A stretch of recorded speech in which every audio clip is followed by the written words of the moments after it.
রাজধানীতে এক ভয়ঙ্কর অবস্থা তৈরি হয়েছে যানবাহনের ক্ষেত্রে।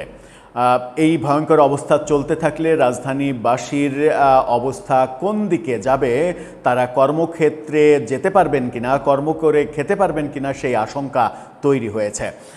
বাংলা ট্রিবিউনের একটা খবরে বলা হচ্ছে যে রাজধানীতে পরিবহনের সংখ্যা, গণপরিবহন এবং ওই অটো, উবার এরকম মিলিয়ে পরিবহনের সংখ্যা অর্ধেক হয়ে গেছে।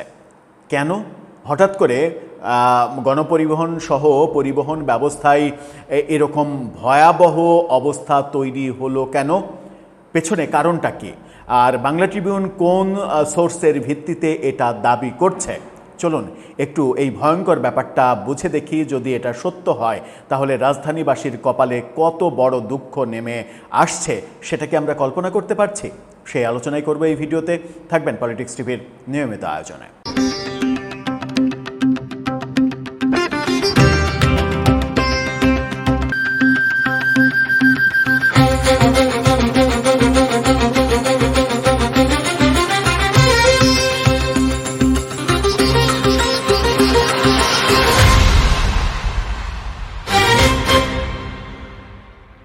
দর্শক, বলছিলাম রাজধানীতে বাস সিএনজির সংখ্যা অর্ধেকে নেমে এসেছে এবং সেটা উবারও অর্ধেকে নেমে এসেছে। সেই কারণে উবার সহ যে অ্যাপসে যে গাড়িগুলো চলে সেগুলো অর্ধেকে নেমে এসেছে। এর কারণ কি? বাংলা ট্রিবিউন দাবি করছে এর কারণ ভয়ঙ্কর জ্বালানি সংকট। ঘন্টার পর ঘন্টা, কখনো সারা দিন যারা সিএনজি চালায় কিংবা উবার চালায় এবং বাস যেগুলো চলে, গ্যাসের যে অভাব, গ্যাসের যে সংকট, সেই সংকটের কারণে ভয়ঙ্কর পরিস্থিতি তৈরি হয়েছে আবারও পাম্পগুলোতে, এবং সেই পাম্পগুলোর ভয়ঙ্কর চিত্র রাস্তায় এসে দাঁড়িয়েছে। বাংলা ট্রিবিউন দাবি করছে, তাদের শিরোনামটা দেখে নিন, তারা বলছে রাজধানীতে বাস সিএনজির সংখ্যা অর্ধেক হয়ে গেল কেন? সেখানে তারা বলছে রাজধানী জুড়ে তীব্র গ্যাস সংকটের সরাসরি নেতিবাচক প্রভাব পড়েছে নগরীর গণপরিবহন ব্যবস্থায়।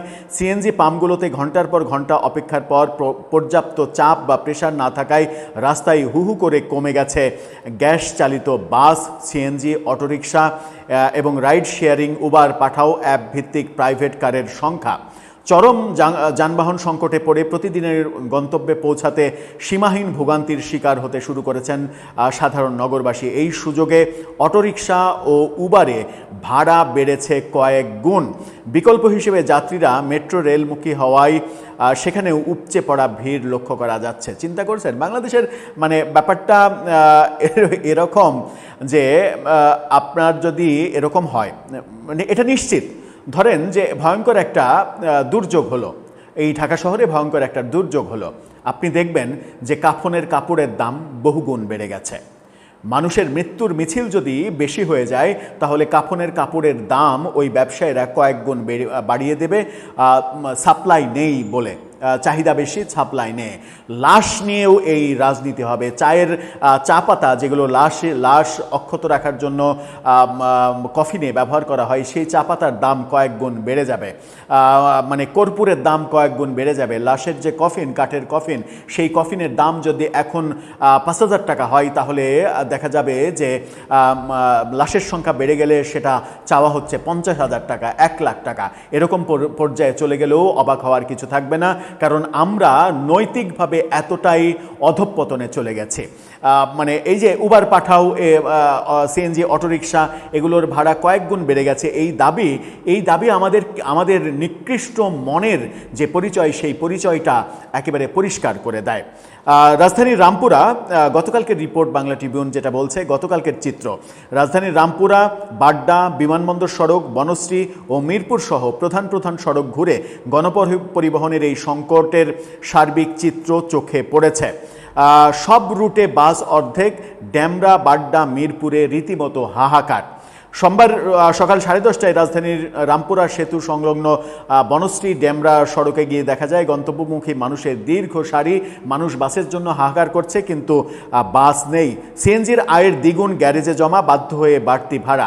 সিএনজি চালকরা বলছেন যে তাদের যে আয় হয় সেই আয়ের দ্বিগুণ গ্যারেজ ভাড়া দিতে হয়, সেই কারণে বাড়তি ভাড়া নেওয়া ছাড়া তাদের কোনো উপায় নেই।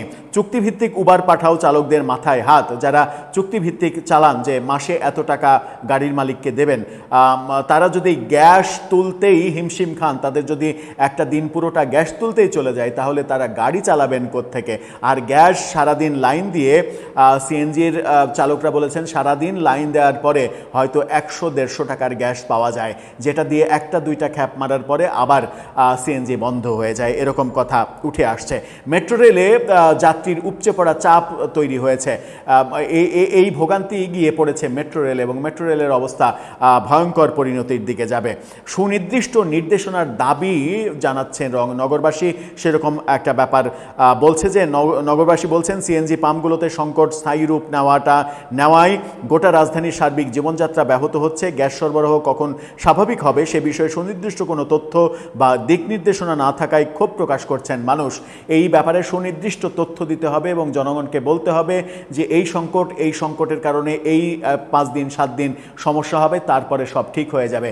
জনগণকে অন্ধকারে রাখা এটা সরকারের কোনো কৌশল হতে পারে না। কদিন আগে আমরা দেখলাম যে জ্বালানি তেলের সংকট, এবং সেই সংকটটা কৃত্রিম সংকট। একটা বাজে উদ্ভট একটা আইটেম জারি করা হলো পাম্পগুলোতে, যে রেশনিং পদ্ধতিতে দেয়া হবে, 100 টাকার 200 টাকার বেশি তেল দেয়া হবে না। তখনই ভয়ঙ্কর পরিস্থিতি তৈরি হলো সারা দেশে। এই যে মন্ত্রণালয়ের উদ্ভট চিন্তা, উদ্ভট বক্তব্য, সেই সময়ে আমরা অথচ তাদের মুখেই শুনেছি তেলের কোনো সংকট নেই। এই ব্যাপারগুলো আমাদেরকে বড় ধরনের সংকটে ফেলছে, কারণ বাংলাদেশে সত্যি পেট্রোল অকটেনের কোনো সংকট নেই। কারণ পেট্রোল অকটেন এটা আমরা উত্তরাধিকার সূত্রে পাই, গ্যাস থেকে সহ বিভিন্ন জায়গা থেকে আমরা এটা পাই।